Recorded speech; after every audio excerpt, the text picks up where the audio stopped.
안녕하십니까. 전하택 교수입니다. 이번 시간에는 여러분들과 2020년 11월에 시행된 제5회 폐기물 처리 산업기사 기출보건 문제 풀이를 하도록 하겠습니다. 지금 보시면 4회나 5회가 20년 11월에 시행이 됐다고 나와 있잖아요. 그죠? 이게 왜 같은 달에 두 개가 시행됐느냐 하면 자격 기준에 따라서 시험 치는 날짜를 조금 달리해서 시험을 봤습니다. 그리고 그때는 2020년에는 우리가 특수한 상황이 있었죠. 코로나가 한창이 된 시기이기 때문에 시험 문제에서 우리가 자격 검증에서도 조금의 융통성을 발휘해서 시험을 쳤던 때이기 때문에 이번 20년 같은 경우에서는 산업기사가 시험을 5번이나 보게 됐습니다. 자, 여러분들 가지고 있는 교재 1번을 보도록 하십시오.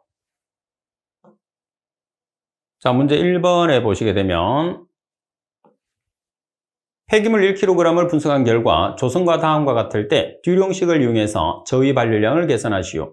삼성분 수분이 40%, 가연분 50%, 회분 10%, 가연분 조성 중에서 탄소가 30, 수소가 10, 산소가 5, S가 5, 폐기물량은 50톤 per 1이다. 자, 여기서 여러분들이 듀룡 공식으로 문제를 풀었을 때는 고위 발열량을 계산할 수 있나요? 저위 발열량을 계산할 수 있나요? 그렇죠. 고위 발열량밖에 계산을 못해요. 그래서 듀룡 공식을 이용해서 고위 발열량을 계산을 한 다음에 저위 발열량을 계산을 해주시면 되고, 또 하나의 문제는 뭐냐면 지금 여러분들 가연분의 조성이 있는데 가연분 50%를 다시 분석을 하니까 탄소가 30, 수소가 10, 산소가 5, S가 5예요. 그러면 이 총합이 몇 퍼센트죠? 50%예요. 그래서 가연분의 조성과 지금 가연분의 함량과 가연분의 조성이 동일한 함량, 지금처럼 똑같이 50%면 우리가 탄소, 수소, S를 사용했을 때 가연분의 조성을 그대로 쓰시면 돼요. 왜 그러냐면 가연분의 조성을 탄소, 수소, 산소, S로 나눠놨다 하더라도 50%로 동일하기 때문에. 그런데 여기 가연분의 함량은 50%인데 가연분의 조성은 합이 100%라고 하면 가연분의 함량과 가연분의 조성의 양이 다르잖아요. 그런 경우에서는 가연분 곱하기 각각의 함량을 보정을 해 주셔야 돼요. 아시겠죠? 그래서 그 내용은 문제가 나올 때 다시 설명을 드리겠습니다. 자, 일단 듀룡 공식을 이용을 한다고 하면 고위 발열량을 계산할 수 있다는 것을 꼭 기억을 해야 돼요. 듀룡 공식은 고위 발열량만 계산할 수 있어요. 자, 그러면 듀룡 공식을 통해서 계산할 수 있는 고위 발열량은 8100C 플러스 34000H-8분의 0 플러스 2500S라는 공식은 필수적으로 여러분들이 암기를 해야 돼요. 그만큼 시험에서 자주 나오죠. 자, 그러면 C라는 탄소의 함량이 30%니까 0.3, 그리고 H가 10%니까 0.1, 그리고 산소 자리에 5%니까 0.05, S가 5%니까 S 자리에 0.05. 따라서 고위 발열량을 계산하시면 5742.5kcal/kg이 나왔어요. 그러면 저위 발열량을 계산하라고 그랬으니까 저위 발열량은 고위 발열량에서 뭐를 빼주죠? 수분의 정발 감량. 다시 말해서 고위 발열량에서 609H 플러스 W를 해주시면 돼요. 그러면 고위 발열량은 우리가 계산했죠. 5742.5kcal/kg 마이너스 600 곱하기 9H. H는 함량이 10%, 0.1. 자, 그리고 W라는 것은 수분은 40%, 0.4. 따라서 저위 발열량을 계산하면 4962.5kcal/kg을 계산할 수 있어요. 그런데 여기서 여러분들 저위 발열량을 계산을 하는데 저위 발열량이 지금 여기서 kcal/kg 단위가 아니고 kcal/ 어떤 단위로 고치는 거죠? 1, 데이로. 그럼 이 말은 뭐냐 하면 폐기물량을 곱하라는 소리입니다. 폐기물량이 지금 50톤 per 1이에요. 그럼 50톤 per 1이라는 것은 5만 kg per day와 동일하죠. 따라서 지금 우리가 계산 저희 발열량에 지금 폐기물량 5만 kg per day를 곱하게 되면, 자, 이렇게 저희 발열량에 5만 kg per day를 곱하게 되면 kg은 없어지고 정답에서 요구하는 kcal/per 1이라는 단위가 나오죠. 따라서 계산하면 2.48 곱하기 10의 8성 kcal/per 1이 나오죠. 그래서 여러분들이 단위를 생략하지 말고 단위를 그대로 적었을 때 여러분들이 헷갈리지 않고 마지막까지 갔을 때 마지막 나온 단위와 정답의 단위가 일치를 해야지 정답이 되는 거거든요. 그래서 문제를 풀이할 때는 단위를 생략하면 실수를 할 수 있으니까 절대로 단위를 생략하지 말고 단위를 그대로 서술하면서 문제를 풀도록 하십시오. 자, 그리고 문제 2번에 보시게 되면 유해 폐기물의 1차 반응식에 따라서 감소한다. 속도 상수가 0.0693/h일 때 반감기 사용의 시간을 계산하시오 그랬어요. 그러면 여기서 우리가 반응조가 있거든요.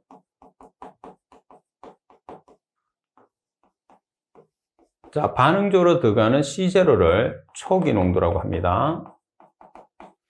자, 그리고 반응조에서 제거되지 않고 빠져나가는 농도를 T시간 후에 농도라고 해요. 그러면 1차 반응식이라는 것은 ln C0분의 CT는 마이너스 K 곱하기 T예요. 여기서 ln은 자연대수입니다.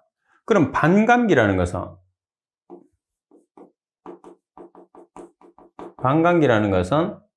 CT가 C0의 2분의 1이 됐다는 소리예요. 반이니까. 그러면 ln C0분의 2분의 1 C0, CT 대신에 2분의 1 C0를 넣으면 마이너스 K 곱하기 T.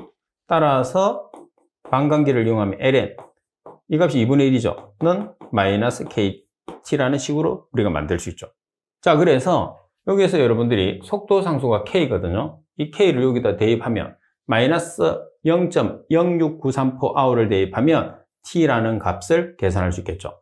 ln 2분의 1에서 마이너스 0.0693/h를 나눠주시면 T라는 시간이 얼마가 되는 거죠? 10시간이라는 값이 나오게 되는 거죠.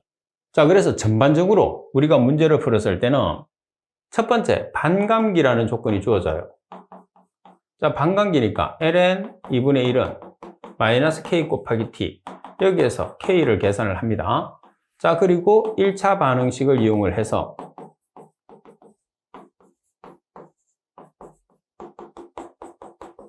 T를 계산하라고 그러거든요. 이렇게. 그러면 1차 반응식을 통해서 T를 계산하는데 K가 없어요. 그래서 항상 반감기를 사용해서 K를 계산한 다음에 T를 계산하는 주는 문제가, 이 문제가 일반적인 반응식으로 문제를 푸는 문제 유형이다. 이렇게 생각해 주시면 됩니다. 자, 그리고 문제 3번을 보겠습니다. 500m의 삼성의 용적을 갖는 쓰레기를 압축하였더니 300m의 삼성으로 감소되었다. 이때 압축비와 부피 감소율을 계산하시오 돼 있어요. 자, 우리가 지금 여러분들 압축을 하는데 압축 전의 부피가 500m의 삼성이에요. 이 값이 V1이죠. 자, 그리고 압축을 했어요. 그때 부피가 300m의 삼성이에요.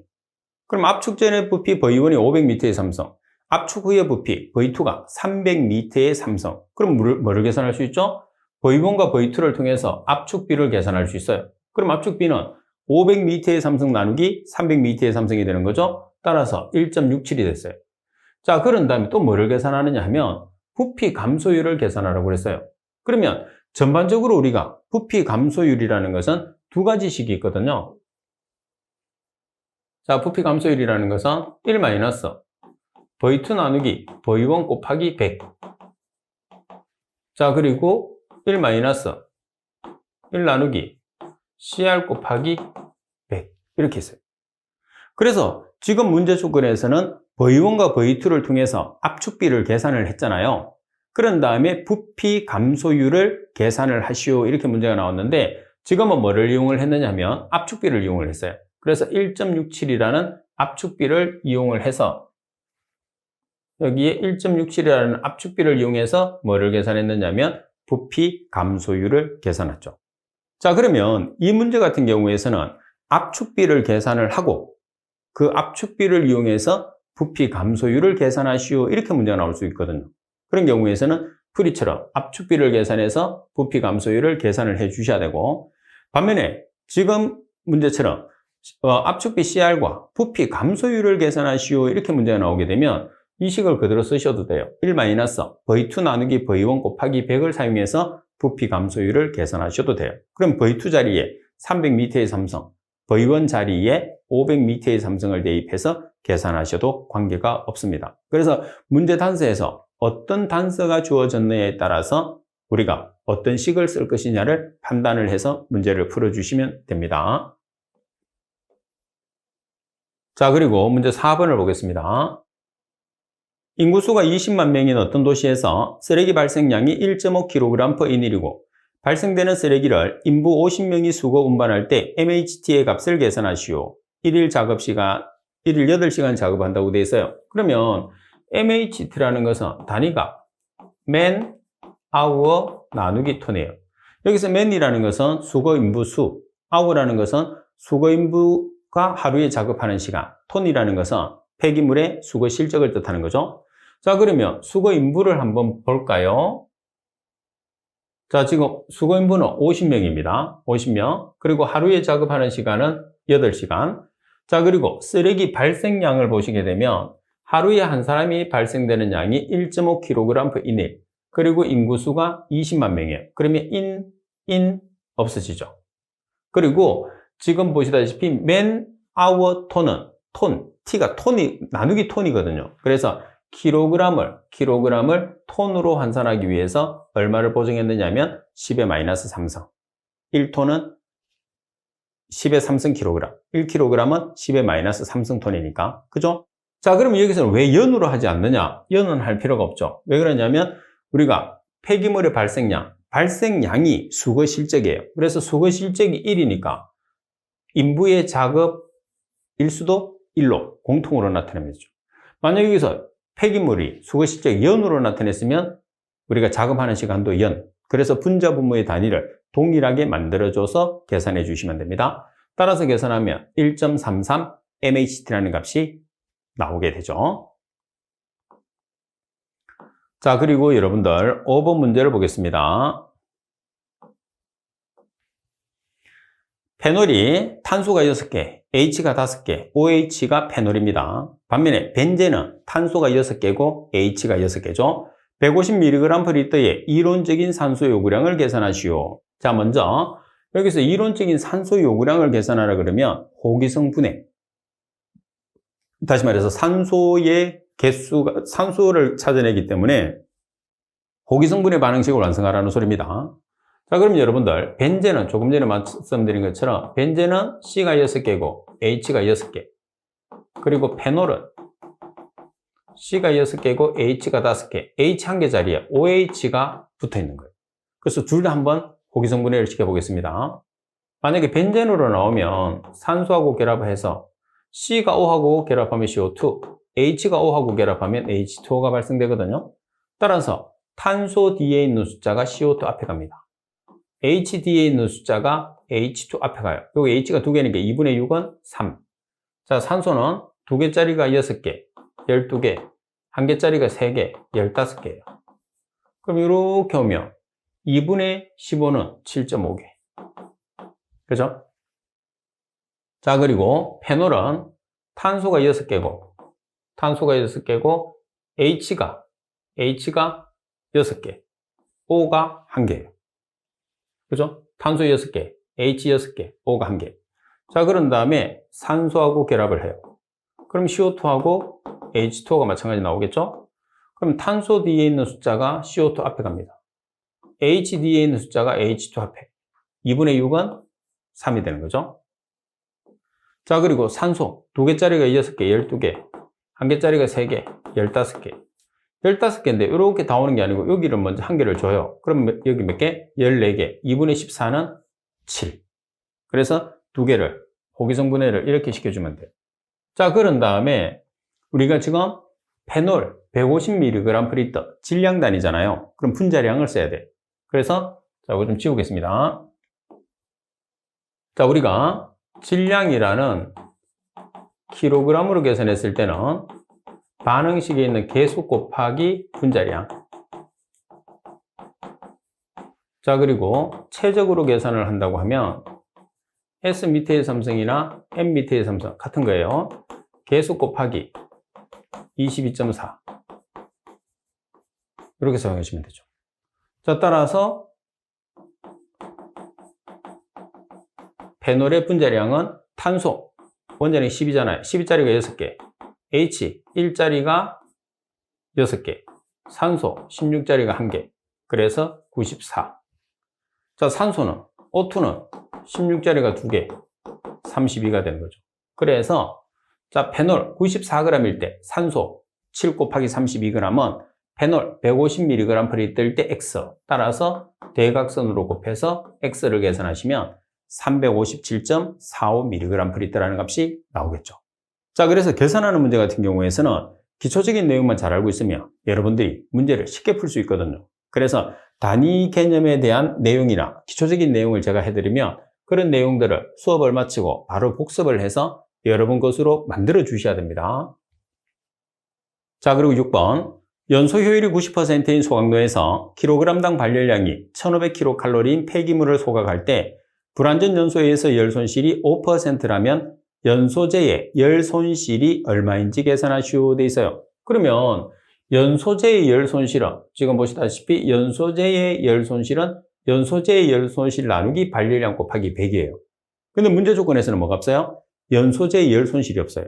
그럼 연소제의 열 손실을 구할 수 있는 조건은 지금 연소 효율이 나와 있잖아요. 그래서 연소 효율 공식을 이용을 해서 뭐를 계산하냐면 연소제의 열 손실을 계산할 거예요. 그러면 연소 효율식을 보면 H가 발열량입니다. 발열량. 그리고 R이라는 값이 연소제의 열 손실이에요. 그리고 Q라는 값은 불완전 연소에 의한 열 손실. 나누기 H, 발열량 곱하기 100. 자, 그러면 H라는 값이 지금 킬로그램당 1500kcal. 그리고 R은 미지수. 우리가 R을 계산을 해야 됩니다. 그리고 Q라는 것은 불완전 연소에 의한 열 손실은 5%라고 되어 있어요. 그럼 그 5%는 뭐의 5%가 될까요? 그렇죠. 발열량의 5%예요.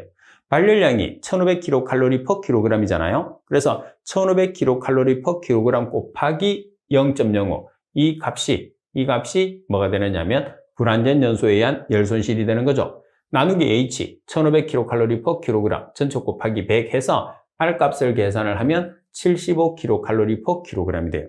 이 75kcal/kg이 연소제의 열 손실이에요. 자, 그런데 연소제의 열 손실 제목은 동일하겠지만은 우리가 지금 계산하는 것은 연소제의 열 손실의 퍼센트를 계산을 하는 거예요. 이 퍼센트라는 것은 뭐냐면 발열량 중에서 연소제의 열 손실이 얼마만큼 차지하느냐는 거죠. 그래서 연소제의 열 손실 퍼센트는 연소제의 열 손실 나누기 발열량을 해주는 거죠. 그러면 발열량을 사용하기 때문에 연소제의 열 손실의 단위도 kcal/kg이라는 발열량과 동일한 단위가 돼야 되죠. 그래서 연소제의 열 손실을 계산한 거예요.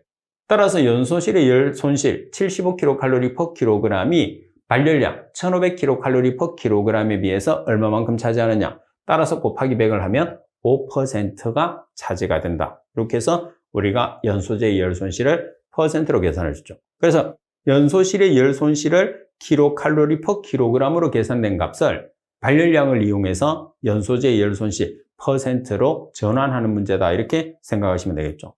따라서 팁에 나와 있는 연소 효율 구하는 공식을 반드시 알고 있어야지만이 문제를 풀 수가 있겠죠. 자, 그리고 문제 7번을 보겠습니다. 폐기물의 공정시험 기준상 총칙에 대한 내용 중에서 폐기물을 액상 폐기물, 반고상 폐기물, 고상 폐기물로 나눈다. 고형물의 함량에 따라서 구별하시오. 자, 우리가 액상, 반고상, 고상 기준을 뒀을 때는 반고상을 기준을 하세요. 자, 반고상은 고형물의 함량이 5% 이상 15% 미만이에요. 그러면 액상은 고형물이 적어야 되잖아. 5% 미만. 고상은 고형물이 많아야 되죠. 15% 이상. 그래서 문제 조건에서는 고형물의 함량에 따라서 구별을 할 것이냐, 수분의 함량에 따라서 구별할 것이냐 문제가 주어집니다. 근데 폐기물 공정시험 기준에서 고형물에 따라서 액상, 반고상, 고상으로 구별하기 때문에 지금 문제처럼 대부분 고형물의 함량으로 주어지게 돼요. 만약에 수분의 함량으로 구별을 하라고 하면 100%에서 고형물의 함량을 빼면 뭐가 되는 거죠? 수분 함량이 되는 거죠. 그래서 고형물이 많이 함유되어 있으면 많이 함유될수록 고체 상태가 되는 거고, 수분이 함수율이잖아요. 함수율이 많으면 많을수록 액상 폐기물이 된다. 이렇게 생각하시면 돼요. 고형물과 수분은 반대 입장입니다. 자, 그리고 8번 문제를 보겠습니다. 자, 8번. 매립지에서 환경오염을 최소화하기 위해서 설치하는 주요 시설물 6가지와 복토제 사용 목적 5가지를 쓰시오 돼 있어요. 자, 매립지에서는 환경오염을 최소화를 하는 게 가장 중요해요. 그래서 환경오염을 최소화한다는 소리는 뭐냐면 침출수가 유출되면 안 되고, 그리고 침출수가 많이 발생하면 안 돼요. 근데 침출수의 주된 원인이 뭐라고 그랬어요? 우수, 빗물이거든요. 그래서 빗물을 배제하는 시설을 갖추는 게 중요해요. 자, 그 다음에 지하수가 침투되고, 그리고 침출수가 침투되는 것을, 유출되는 것을 방지하는 게 차수시설이죠. 자, 그리고 침출수가 발생을 하게 되면 집수, 모으고, 배수, 우리가 바깥에 처리하는, 그래서 집배수 시설이 필요한 거죠. 침출수의 집배수 시설. 자, 그리고 그 외에 저류 구조물, 그리고 가스가 발생하잖아요. 발생가스의 대책시설, 그리고 덮개시설. 덮개시설을 잘 이용을 해야지 우수의 침투를 최소로 줄일 수가 있는 거잖아요. 그죠? 자, 그래서 이 6가지는 환경오염을 최소화할 수 있는 시설들입니다. 자, 그러면 복토제는 왜 사용을 하느냐? 자, 복토제의 사용 목적은 일단 마찬가지 폐기물 위쪽에 복토를 하기 때문에 우수의 침투를 방지하는 거예요. 그래서 빗물의 침투를 방지. 그리고 쓰레기가 날아다니는 것을 방지해요. 비상, 날아다니는 것. 그리고 화재가 발생하는 것을 예방하고 유해곤충이나 해충의 서식을 방지합니다. 그리고 악취, 냄새가 나는 것을 방지하는. 그래서 복토제의 목적. 따라서 여러분들 지금 이 문제는 많이 쓰라고 돼 있네. 그죠? 시설물 6가지, 복토제의 목적 5가지. 그래서 내용을 정확하게 숙지를 해서 여러분들이 일단은 이해를 해야 돼. 이론 문제도. 그죠? 그래서 답을 이해를 해야지 여러분들이 암기도 하고, 암기를 해야 또 답을 적을 수 있잖아요. 자, 그리고 9번. 설러지 계량의 목적과 계량 방법 3가지를 각각 쓰시오 돼 있어요. 우리가 설러지 계량이라는 것은 약품을 사용하는 거거든요. 그럼 왜 약품을 사용하느냐? 탈수성을 높이기 위해서. 자, 그러면 설러지 계량의 목적을 보시면 설러지의 탈수성을 향상시킵니다. 높이는 거죠. 그리고 탈수 시에 약품 소모량을 줄이기 위해서, 탈수 시에 소요 동력을 줄이기 위한 방법이 계량을 하는 목적으로 보시면 되고, 자, 그리고 설러지를 안정화시키는 방법도 있어요. 반면에 계량 방법은 어떤 방법이 있느냐? 자, 계량 방법은 시험에 상당히 잘 나오죠. 설러지 세정법, 약품 처리법, 열 처리법, 생물학적 처리법. 이 4가지를 설러지의 계량 방법이라고 합니다. 그래서 말씀드린 것처럼 계량의 목적은 설러지에 있는 수분을 제거하나 탈수성을 향상시키는 게 가장 큰 목적이 되는 거고, 그 방법들이 설러지 세정법, 약품 처리법, 열 처리법, 생물학적 처리법 등이 있다. 그런 뜻입니다. 자, 그리고 10번 문제를 보겠습니다. 유해 폐기물을 처리하는 고형화 처리 방법 3가지를 기술하시오. 시멘트 기초법이나 석회 기초법은 답란에서 제외하시오. 자, 이렇게 예시가 주어진 것들은 여러분들이 제외하면 돼요. 근데 시멘트는 우리가 2가지가 있잖아요. 시멘트 기초법이 있으니까 나머지 1개 시멘트를 이제 연상을 해서 적으시면 돼요. 자가 시멘트법. 석회를 이용하는 거는 하나밖에 없어요. 그럼 석회는 이제 끝. 그죠? 자, 그 외에 피막을 형성한다든지 유리화, 그리고 열가소성 플라스틱법이 있겠죠. 따라서 이 중에서 3가지만 여러분들이 작성을 해 놓으시면 됩니다. 그리고 11번 문제를 보겠습니다. 가연성 고체 폐기물을 연소시킬 때 연소 형태 3가지를 쓰시오. 가연성 고체 폐기물이라는 것은 연소할 수 있는 성분을 가지고 있는 고체 폐기물인 거죠. 따라서 표면 연소, 분해 연소, 거름 연소, 자기 연소가 있어요. 자, 여기에서는 우리가 정발 연소라고 적으면 안 돼요. 정발 연소는 액체, 확산 연소는 기체 연료를 연소하는 형태거든요. 그래서 여기서 핵심은 고체 연료를, 고체 폐기물을 연소하는 형태이기 때문에 우리가 말씀드린 정발 연소나 확산 연소가 들어가면 안 된다는 거. 따라서 표면, 분해, 거름, 그리고 자기 연소라는 게 있습니다.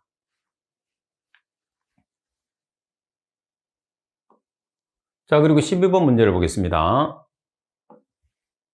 생활 쓰레기의 발생원 감량화 대책 4가지를 적으시오.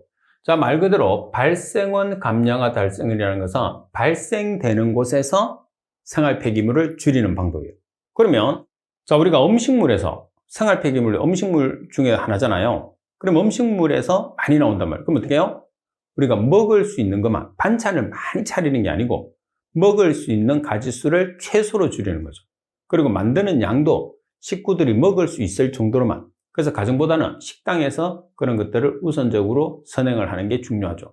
무조건 많이 준다고 그걸 손님들이 다 먹는 게 아니잖아요. 그래서 뭐 배식을 했을 때 이렇게 뷔페식으로 자기가 먹고 싶은 것만 갖다 먹는다든지, 아니면은 여러 가지 방법들이 있잖아요. 음식물을 줄일 수 있나? 그래서 식단제를 개선한다든지, 그리고 분리수거를 실시하고 가정용품을 적절하게 정비를 하고 포장재를 전략하는, 그래서 지금 대부분 우리가 사용하고 있는 이런 방법들이에요. 이런 방법들이 발생원 감량화 대책이 됩니다. 자, 그리고 13번에 보시게 되면 다단로 가동 영역 3가지를 쓰시오 돼 있어요. 이 말은 뭐냐면 다단로라는 소각로가 있잖아요. 그래서 다단로라는 소각로에서 가동 영역, 다시 말해서 소각에 필요한 영역 3가지를 적으라는 뜻입니다. 그럼 대부분이 폐기물을 소각했을 때는 먼저 건조를 시켜야 되죠. 건조를 시켜야지 소각이 잘 되거든요. 그래서 건조 영역이 있고, 그리고 건조가 됐으면 연소를 해야 돼. 그래서 연소 영역이나 탈취 영역. 그래서 연소는 태우는 거잖아요. 연소 영역, 탈취는 냄새를 없애는. 그래서 연소 영역, 탈취 영역. 그리고 냉각을 시키는 냉각 영역. 그래서 다단로는 건조 영역과 연소 영역, 탈취 영역, 그리고 냉각 영역, 이렇게 3가지로 구성이 되어 있습니다. 자, 그러면 팁에 보시게 되면 그 3가지를 설명을 해놨으니까 여러분들이 참고적으로 보시면 돼요. 그리고 14번 문제를 보시게 되면 침출수로 인해서 지하수 오염 방지, 지하수 유입 방지, 지하수 증가 방지를 위한 시설을 2가지를 쓰시오 되어 있어요. 그러면 지하수 오염 방지, 지하수 유입 방지, 지하수 증가 방지, 결론적으로는 물이잖아요, 물. 그래서 지하수라는 물이 오염이 되는, 다시 말해서 침출수와 지하수를 분리해야 된다는 소리잖아요. 그래서 물을 차단하는 시설, 그게 뭐예요? 차수시설. 자, 그리고 침출수 자체가 매립장 바깥으로 나가지 않으면 되잖아요. 그러면 매립지에서 침출수가 생기면 어떻게 안 나가느냐? 집 배수 시설을 설치하는 거죠. 그래서 집수를 해서 모아서 배수, 처리를 하면 지하수 오염과는 관계가 없죠. 따라서 차수 설비를 해야 되고, 그리고 침출수에 집 배수 설비를 갖추게 되면 우리가 지하수의 오염을 방지할 수가 있게 되겠죠. 그래서 그만큼 매립장을 선정했을 때는 상당히 중요해요. 인적이 없는 곳에 매립장을 설치한다고 해도 우리가 지하 수위가 높은 곳 같은 경우에는 지하수가 쉽게 오염되기 때문에 지하수도 고려하고 기후도 고려하고 그리고 기타 주거지역도 고려해서 선정하기가 힘들기 때문에 기존에 있는 매립장을 최대한 오랫동안 사용할 수 있게끔 매립하는 폐기물을 최소로 줄이는 것이 요즘은 가장 선행해야 되는 중요한 내용이죠. 그래서 앞으로는 환경에서는 어떻게 보면 폐기물의 사태가 발생할 수 있는, 전 세계적으로 폐기물 전쟁이 발생될 수 있어요. 그래서 이 쓰레기 더미에서 살 수가 없잖아요. 근데 실제로 여러분들이 생각하지 못하는 쓰레기 더미에서 사는 도시들이 상당히 많아요. 우리나라도 마찬가지입니다. 그래서 아직까지 사업주들이 인식이 부족해서 이제 어느 마을에 창고를 빌려서 폐기물만 가득 쌓아놓고 이제 모르게 그냥 잠수를 타는 거죠. 그래서 건물주만 고생하는 그런 경우도 상당히 많은데, 앞으로는 폐기물 자체를 적절하게 처리를 하려고 하면 발생되는 폐기물이 적어야 되죠. 그래서 폐기물을 최소로 줄이기 위해서는 재활용이나 감량화를 시키는 방법들이 아주 중요하죠. 그래서 우리부터 실천해야 되는 게 백화점이나 마트에서 선물을 샀을 때 포장재를 줄이는, 그래서 포장재를 최소로 줄이는 것부터 실천을 해서 폐기물을 최소로 줄이는 것이 아주 중요합니다. 앞으로 가장 문제가 될 수 있어요. 자, 그리고 15번 문제를 보시게 되면 퇴비와 인자의 3가지와 최적 운전 범위를 쓰시오. 그러면 퇴비와 인자에는 뭐가 있느냐면 온도, pH, CMB, 수분, 공기 공급량이 있거든요.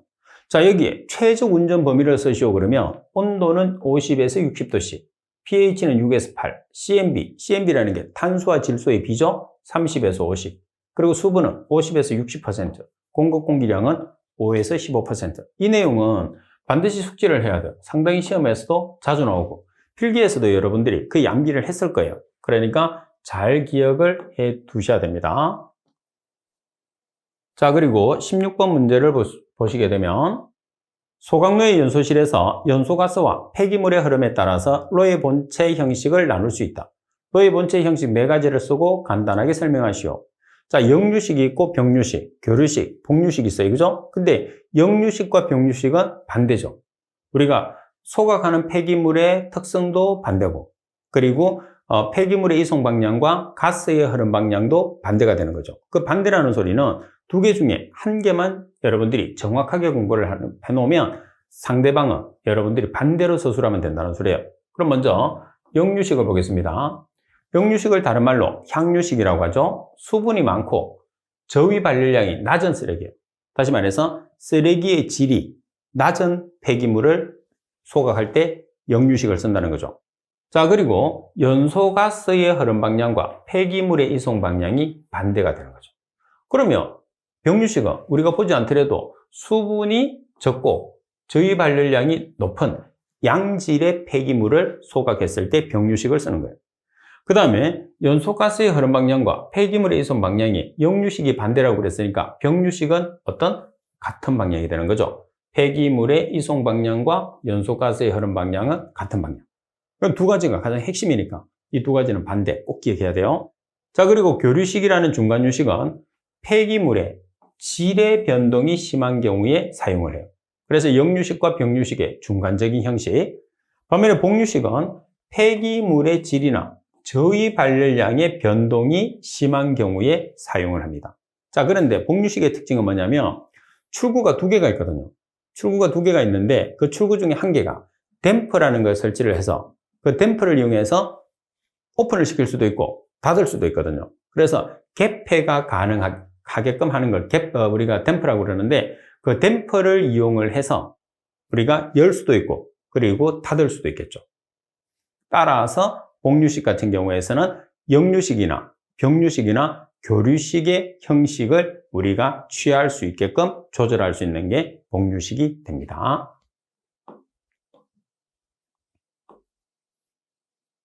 자, 그래서 그림으로 한번 보시게 되면 지금 역류식 같은 경우에서는 쓰레기가 이렇게 들어와요. 그 다음에 연소가스의 흐름 방향이 이렇게 반대가 되는 거죠. 병류식은 폐기물의 이송 방향 그리고 가스의 흐름 방향이 같게 되죠. 자, 그리고 교류식이 있고 복류식 같은 경우에서는 보시다시피 출구가 2개가 있는데 하나는 요게 댐퍼거든요. 그래서 댐퍼를 개폐를 할 수가 있어서 역류식이나 병류식이나 교류식처럼 형식을 취할 수 있는 게 복류식이 됩니다. 자, 그리고 17번 문제를 보겠습니다. 17번을 보시면 빈칸을 알맞게 채우시오. 단순 매립지, 위생 매립지, 안전 매립지에서 차수막의 유무, 복토제의 유무, 침출수 배수 설비 유무. 단순 매립지는 매립지라고 우리가 정해놓고 거기다 폐기물을 그냥 투기하는 거예요. 말 그대로 투기하고 똑같습니다. 매립이 아니고. 매립이라는 것은 폐기물을 넣고 압축을 한 다음에 복토제를 깔아야 되는데 단순 매립지는 그냥 폐기물만 던져 놓는 거예요. 그 다음 위생 매립지라는 것은 위생 매립지와 안전 매립지라는 것은 다르죠. 위생 매립지는 우리가 차수막을 이용을 하고 안전 매립지는 콘크리트를 이용을 해서 매립장을 만들죠. 따라서 차수막이 필요 없는 거는 단수는 필요 없어요. 반면에 위생이나 안전 매립지는 필요합니다. 자, 그리고 복토제도 마찬가지예요. 단순 매립지는 폐기물을 투기만 해놓기 때문에 필요가 없어요. 근데 위생이나 안전은 필요합니다. 그리고 침출수, 배수 설비도 단수는 필요가 없어요. 반면에 위생이나 안전은 필요합니다. 자, 그리고 18번 문제를 보시게 되면 쓰레기를 배출할 때 1원 분리에서 다원 분리로 전환하고자 할 때 조치사항 3가지를 쓰시오 되어 있어요. 자, 1원 분리에서 다원 분리로 전환을 했을 때 조치사항 3가지. 자, 첫 번째는 쓰레기의 분리 배출을 유도를 해야 됩니다. 경제적인 유인책을 실시를 해야 되고 분리수거함을 우리가 설치를 해야 되겠죠. 그래서 1원 분리에서 다원 분리라는 것은 1원 분리라는 것은 그냥 1개씩 근데 다원 분리라는 것은 종류별로 분리를 하는 거예요. 그래서 종류별로 분리를 하니까 우리가 쓰레기를 분리 배출을 해야지 이 쓰레기를 우리가 자원으로 이용을 할 수 있다. 아니면 매립을 한다, 소각을 한다. 그걸 홍보를 해야 되죠. 그래서 유도를 하면 다원 분리가 가능해요. 자, 그 다음에 경제적인 유인책.